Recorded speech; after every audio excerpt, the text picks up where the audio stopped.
But let's look at the evidence anyway.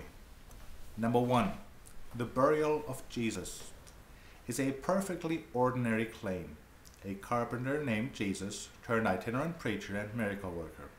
He pissed off the authorities, was executed, and the Romans allowed his friends and relatives to bury the body. I will concede that, certainly for the sake of argument. Number two, the tomb was found empty. This could be, and I will concede it for the sake of argument. Now, if you just have these two pieces of evidence, what would you do? Suppose you are Quincy M.E. You find a victim of torture that died as a result of that torture. You yourself have examined her. As they stabbed him, you slap him. The body goes into one of those freezer drawers in the morgue. You go on a long weekend fishing trip. 3 days later you come back and you discover the drawer with the body that you yourself put there empty.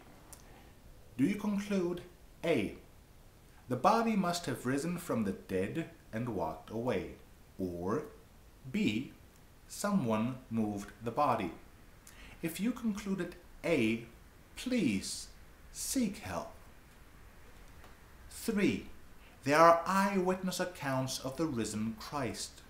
There are eyewitness accounts of Elvis alive, without the need for a resurrection. Only the naturalistic claim that he faked his own death. Most folks dismiss Elvis alive as some type of conspiracy theory. Even so, it is far more likely than the resurrection. You meet someone in his 70s, southern accent, physical features are consistent with what Elvis might look like today. He knows details about Elvis's life that only Elvis, or a very devout fan, would know. He can sing Love Me Tender Like Elvis, etc., etc. The only thing that distinguishes the proof of the Elvis sightings with those of the risen Christ is that the Elvis proof is objectively far more convincing. It is not logically impossible that Elvis faked his own death and that thousands of people have kept the secret for 35 years. It is an unfalsifiable claim that is logically consistent and thus has a probability value of greater than 0 even without any corroborating evidence. And yet, most sane people would not seriously entertain the notion that Elvis is still alive. But back to the eyewitness accounts of the Bible. Even if we were to assume that no one lied, contradicted each other, or was under some type of misapprehension, what do they really prove? Mary Magdalene met a man whom she did not recognize but took to be the gardener. If you have known someone for years and you're present at that person's execution and 3 days after his death you meet the supposed person again, would you seriously not recognize him? Is there any chance you would mistake him for someone else? Maybe if you had extremely poor eyesight, a definite possibility in those days, seeing how corrective glasses were not yet invented.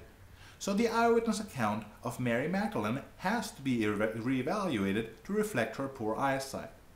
But the proof of the resurrection lies in him telling her that he has risen from the dead. His claim as retold by her, as retold by the Bible, constitutes its own proof. The utterance of the claim equals its own proof. That has the same probative value as the song, Jesus loves me, this I know, for the Bible tells me so. Imagine Quincy in court questioning a witness called Mary M. Q. Miss M., who if anyone did you see in that garden? M. A man whom I took to be the gardener. Q. Was it, in fact, the gardener? M. No, he claimed to be the Son of God, risen from the dead. I can claim the same thing, and the evidence supports my claim as much as it supports the claim of the supposed gardener or of anyone else.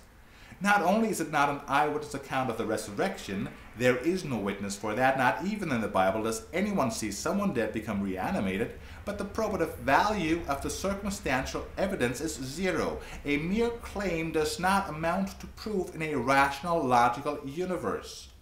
Fortunately, we have some more substantial proof, namely the Emmaus account. There, the disciples of Jesus met a stranger, a man whom they did not recognize, and yet this was supposedly their rabbi, their teacher, their master, for whom they left their families. I'm sorry. And whom they followed for years.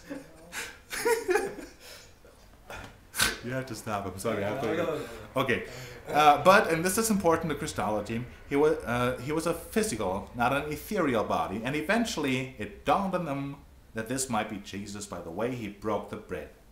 Foregoing the inexpensive observation that this is clearly a theological motif, the Last Supper, even if we take the observation to be factually true, what does that prove?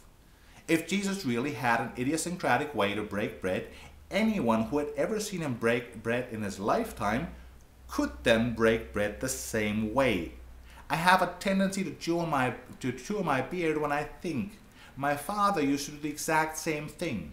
Does that prove that I am my own father? That I am my father. That by itself doesn't even prove that I am related to my father. It certainly doesn't prove that I am my dead father.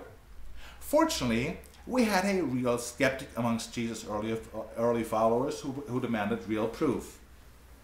Huh? The proverbial doubting Thomas. He had to see the Lord's wounds. Now he saw one of two things. Either he saw wounds that had proven to be fatal on a living body. That is a contradiction in terms, and we can rule out that possibility definitely and absolutely. Or he saw some other wounds or scars. Stigmata, if you will. There are hundreds and thousands of claims of stigmata in the history of Christianity. Some of these have even been verified by the church, not by science, but even science admits their wound-like appearance. This does not prove that a person with stigmata is the risen Christ again. Not in the least, at least not in a rational universe. Never mind all of that, says Christendom. If you still doubt, believe the eyewitnesses and they will deliver the coup de grace. The ultimate proof, the one thing that negates everything I have said so far. This stranger not only tells them that he is the risen Christ and has stigmata, no, in addition, he is able to eat fish. Let us then sum up. A man dies and is buried. The tomb is found to be empty 3 days later. A man that appears to be a gardener to a close confidant of the historical Jesus claims to be the resurrected Jesus. A man that appears as an unknown stranger to contemporary close friends of the historical Jesus claims he is the risen Jesus. He breaks bread the way the historical Lord did. Jesus did. He has wounds or scars in his hands and feet, much like the Lord does, on his ribcage, and he has the ability to eat fish. Therefore, an immortal God can be killed, but stay immortal, and although death is irreversible, it is now reversible, but also still irreversible. I don't think that this follows. Thank you very much. There might be a part 3. Thank you.